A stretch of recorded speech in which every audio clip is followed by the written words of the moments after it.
Assalamualaikum warahmatullahi wabarakatuh. Perkenalkan, nama saya Muhammad Faris dengan NIM 11930300060. Jurusan Hukum Tata Negara kelas 2B. Saya ingin membahas sekitar 7 pertemuan dalam mata pelajaran pengantar ilmu politik dan dari dosen pengampu yaitu Pak Lutfi Fahlur Rizal SSY MH dengan total 2 SKS. Pertemuan pertama dengan Pak Lutfi, kita masih banyak dengan perkenalan dan juga kami sempat membahas tentang apa itu dosen, apa itu guru, apa itu siswa, apa itu mahasiswa. Siswa adalah seorang yang mencari ilmu pada tingkatan TK, SD, SMP, SMA, dan mahasiswa adalah seorang yang menuntut ilmu di jenjang pendidikan yang lebih tinggi, yang paling tinggi, yaitu di dunia perkuliahan. Pembeda antara dosen dan guru itu juga di tempat kerja yang berbeda seperti ini. Guru yang mengajar di TK, SD, SMP, gurulah yang masih membentuk karakter kita, yang masih mendidik kita menjadi seorang yang seperti apa ke depannya. Sedangkan ketika dosen yang mengajar kita di dunia perkuliahan, dosen hanya memberikan ya sesuai dengan jurusan atau dengan materi-materi yang kita butuhkan. Sedangkan untuk kepribadian kita sendiri atau kemauan kita atau apa-apa yang kita lakukan, dosen tidak akan terlalu memperdulikan karena kita telah dibentuk oleh guru sebelumnya. Untuk pertemuan yang kedua, mungkin kami membahas apa itu politik. Ilmu politik ya mempelajari tentang apa itu sebuah organisasi yang membentuk suatu lembaga untuk mencapai keinginan bersama. Politik bisa mencakup kekuasaan, kebijakan, wilayah, dan orang-orang yang mengatur di dalamnya. Jadi kami membahas politik itu bisa dikatakan untuk ranah bersaing, ranah mendapatkan tempat, tetapi sesuai dengan aturan yang sehat yang telah ditetapkan. Mungkin itu yang kita bahas waktu pertemuan kedua, karena juga kita membahas garis besar dari politik itu sendiri. Oke, masuk ke pertemuan ketiga, membahas tentang apa itu demokrasi.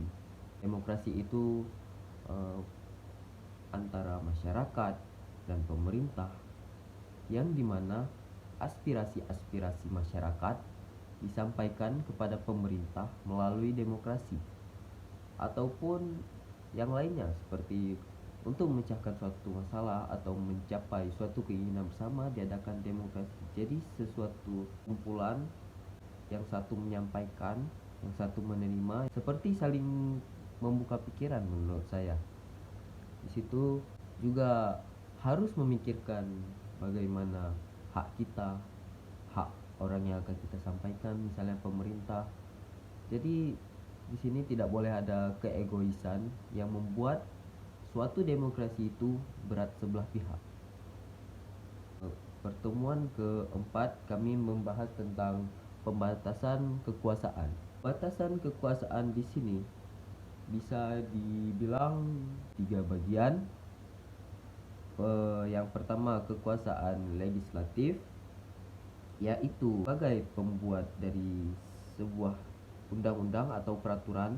Yang kedua, pembagian kekuasaan eksekutif, yaitu yang untuk berimplementasi atau yang menjalankan atau yang mengatur, mempertahankan suatu undang-undang itu. Dan yang ketiga, kekuasaan yudikatif, ya yang dimana peraturan yang telah ditetapkan dijalankan atau ada hukuman-hukuman yang akan dijalankan oleh yudikatif. Ya bisa dibilang menghakimi lah seperti itu. Jadi itu 3 poin pokok menurut saya untuk pembatasan kekuasaan dalam suatu negara atau daerah agar daerah tersebut bisa berjalan dengan kekuasaan yang baik dan benar. Yang pertemuan kelima yaitu HAM, hak asasi manusia. Ya, kalau dilihat dari manapun, semua insan atau semua manusia itu ketika terlahir ke dunia itu akan langsung memiliki HAM di dalam dirinya, yaitu seperti dia memiliki hak untuk bebas, untuk tidak dianiaya, untuk bisa mempertahankan hak-hak apa yang dia miliki ataupun apapun yang dia anggap itu miliknya tanpa diganggu oleh orang lain. Seperti itu misalnya.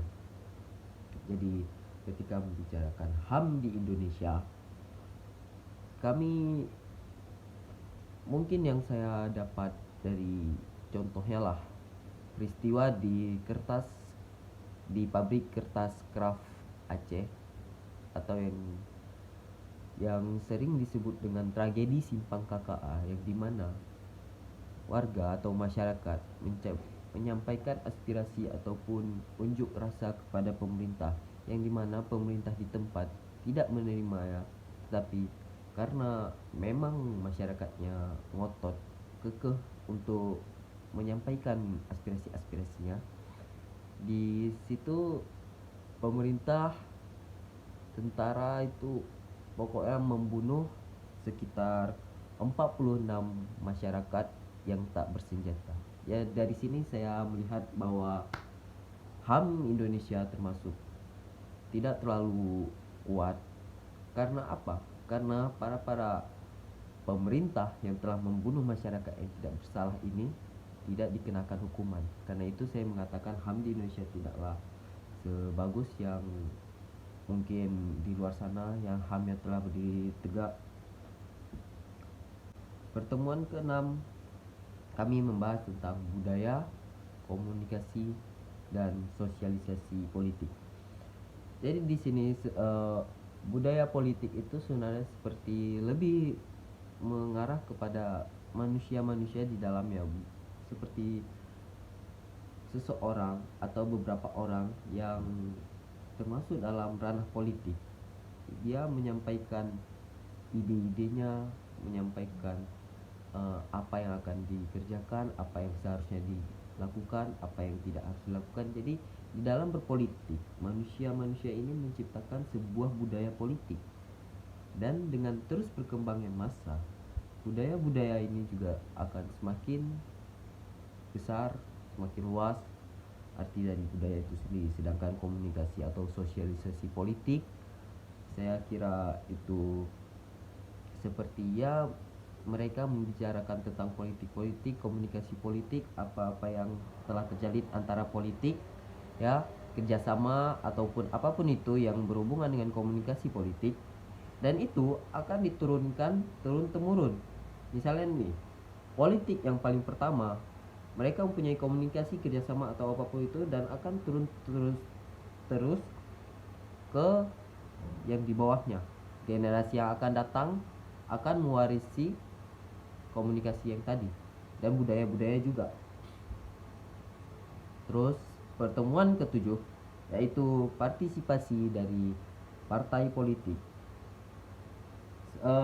Jika saya bisa mengatakan partisipasi politik terbagi dalam 5 bentuk. Yang pertama, kegiatan pemilihan, yaitu pembagian suara ataupun dalam pemilihan umum kita para masyarakat memiliki hak untuk memilih, memilih pemimpin, presiden, gubernur, wali kota dan sebagainya. Yang kedua, lobby, yaitu upaya perorangan atau kelompok menghubungi pimpinan politik dengan maksud mengetahui keputusan mereka. Yang ketiga, kegiatan organisasi, yaitu partisipasi individu ke dalam organisasinya. Yang keempat, kontak, yaitu upaya individu atau kelompok dalam membangun jaringan.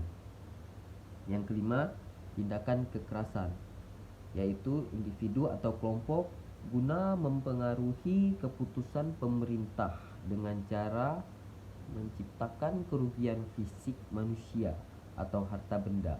Termasuk di sini adalah hura-hura, teror, dan sebagainya. Mungkin untuk 7 pertemuan ini saja yang bisa saya sampaikan. Saya dapat pahami, lebih dan kurang ya saya minta maaf. Terima kasih sekali lagi. Saya Muhammad Faris dari ATN 2B. Assalamualaikum warahmatullahi wabarakatuh.